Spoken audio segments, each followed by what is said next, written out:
నమస్తే. Welcome to our channel.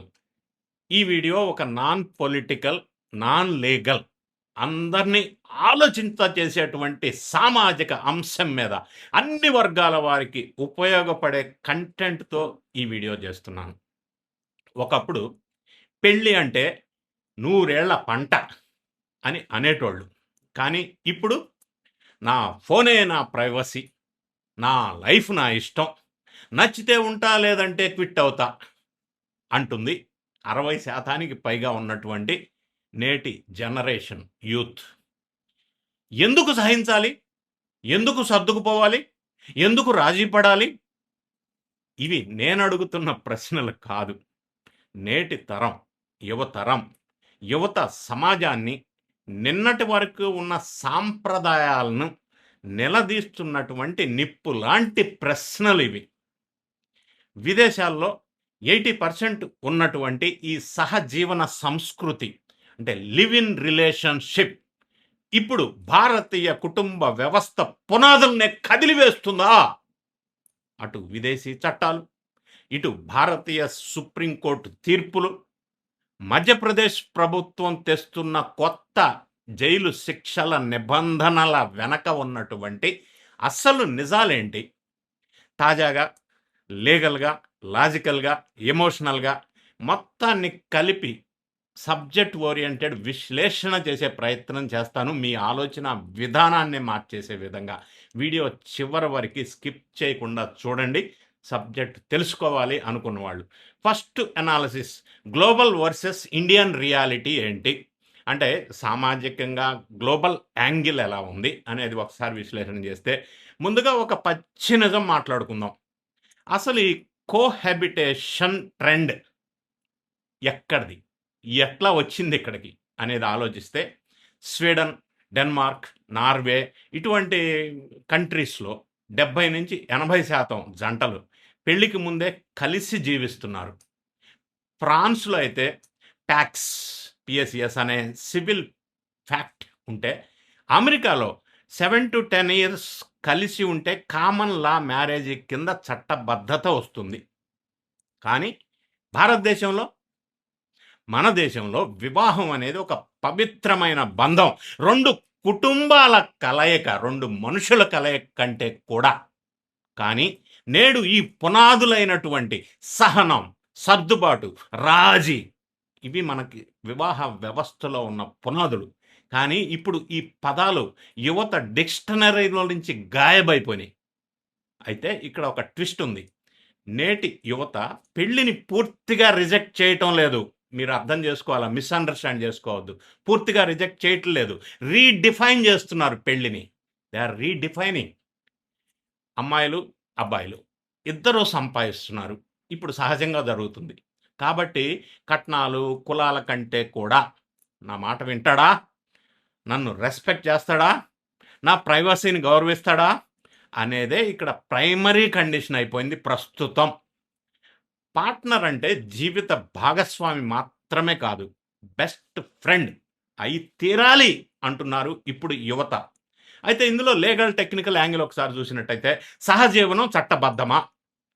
భారత supreme court ఏమంటుంది అనేది మనం ఒక్కసారి విశ్లేషణ చేసుకున్నట్టయితే ఇద్దరు మేజర్లు ఇష్టపడి కలిసి ఉంటే ఖాప్ పంచాయతీలు, సొంత కుటుంబాలు లేదా పోలీసులు కూడా జోక్యం చేసుకోవడానికి వీల్లేదు.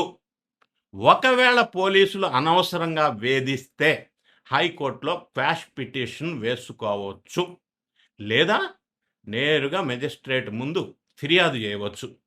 ఇది నేనంటుంది కాదు, సుప్రీంకోర్టు ఇచ్చినటువంటి జడ్జిమెంటు ఒక రక్షణ కవచం.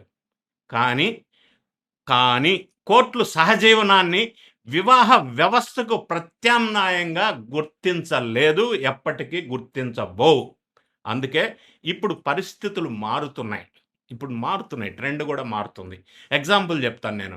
మధ్యప్రదేశ్ ప్రభుత్వం ఇప్పుడు రాబోయే వర్షాకాల సమావేశాల్లో ఒక సంచలనాత్మకమైన డ్రాఫ్ట్ బిల్లుని ప్రవేశపెట్టబోతుంది. అందులో ఉన్న కీ పాయింట్స్ ఏంటంటే సహజీవనంలోకి అంటే లివింగ్ రిలేషన్‌షిప్‌లోకి వెళ్ళే జంటలు తప్పనిసరిగా జిల్లా రిజిస్ట్రార్ వద్ద రిజిస్టర్ చేసుకోవాల. రెండోది, ఈ రిలేషన్‌షిప్ బంధం గనక ముగిస్తే అధికారికంగా రద్దు చేసుకోవాలి. అఫీషియల్లీ వాళ్ళు ఇంటిమేట్ చేసి రద్దు చేయాలి. ఈ కండిషన్ గనక మీరితే 3 నెలల జైలు శిక్ష కూడా పడే అవకాశం ఉంది. మధ్యప్రదేశ్‌లో ఇది ప్లాన్ చేస్తున్నారు. మరికొందరు లీగల్‌గా సేఫ్‌గా ఉండటానికి నోటరీ ద్వారా అగ్రీమెంట్ కూడా రాసుకుంటున్నారు ఈ లివింగ్ రిలేషన్‌షిప్‌కి. ఆస్తి, విల్ లేదా పిల్లల పెంపకం, బ్యాంకు నామినీ హక్కుల కోసం ఇది ఉపయోగపడతా ఉంది.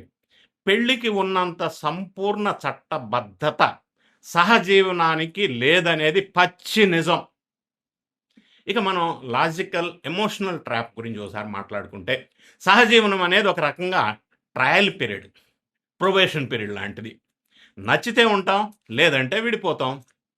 వినటానికి చాలా స్వేచ్ఛగా, ఫ్రీడమ్ లాగా అనిపించవచ్చు. కానీ ఎమోషనల్ రియాలిటీ తెలుసా? వివాహం అనే బంధంలో ఒక కమిట్మెంట్ ఉంది. కష్టం వచ్చినా, నష్టం వచ్చినా ఓర్పుతో నిలబడేటువంటి ఒక సామాజిక, మానసిక భరోసా, అంటే ఒక సెక్యూరిటీ ఉంటుంది. ఖచ్చితంగా మన భారతీయ సంస్కృతిలో అది భాగం.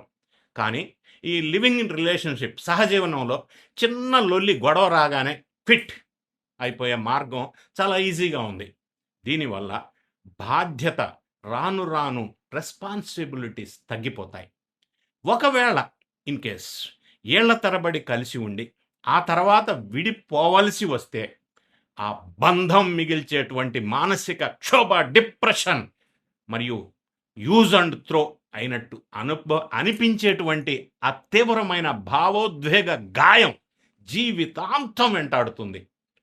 నా లైఫ్ నా ఇష్టం అనే స్వేచ్ఛ వెనక నన్ను పట్టించుకునేవారు ఎవరూ లేరు అనే ఒక భయంకరమైన ఒంటరితనం దాగి ఉంది అనేది సైకలాజికల్ ఎక్స్పర్ట్‌గా నేను చెప్పగలను.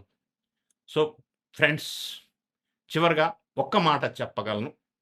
కాలం మారొచ్చు, సంస్కృతులు ఊగిసలాడవచ్చు, తాత్కాలిక మోజులతో రూపుదిద్దుకునేటువంటి ఆల్టర్నేటివ్, ప్రత్యామ్నాయ జీవన శైలిలు ఎన్నైనా రావచ్చు ఇట్లానే లివింగ్ రిలేషన్‌షిప్ లాగా. కానీ ఎంతటి తుఫాన్‌లొచ్చినా మన భారతీయ సంస్కృతికి, వివాహ వ్యవస్థకు ఉన్నటువంటి బంధాన్ని ఎవ్వరు విడదీయలేరు.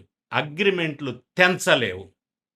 కాలానుగుణంగా ఈ వ్యవస్థ ఇప్పుడు ప్రస్తుతం కొంత తొట్రుపాటుకి గురైనా కూడా సంక్షోభాలను తట్టుకొని నిలబడి గెలిచే సత్తా, కెపాసిటీ ఒక్క భారతీయ కుటుంబ వ్యవస్థకే ఉంది. ఎందుకంటే ఇది కేవలం ఇద్దరి మధ్య కుదిరే ఒప్పందం కాదు. తరతరాల నమ్మకం, ఒక పవిత్రమైన బంధం, కుటుంబాలకు చెందినటువంటి అంశం. సో ఇప్పుడు ఈ వీడియో విన్న తర్వాత మీరేమంటారు? వివాహ వ్యవస్థే అంతిమంగా గెలుస్తుందంటారా? లేదా ఈ లివింగ్ రిలేషన్సే కరెక్ట్ అంటారా? మీ అభిప్రాయాన్ని, మీ కామెంట్‌ని కామెంట్ రూపంలో తెలియజేయండి. వీడియో గనక నచ్చినట్టయితే లైక్ చేయండి. మీ ఫ్రెండ్స్ అందరికీ షేర్ చేయండి.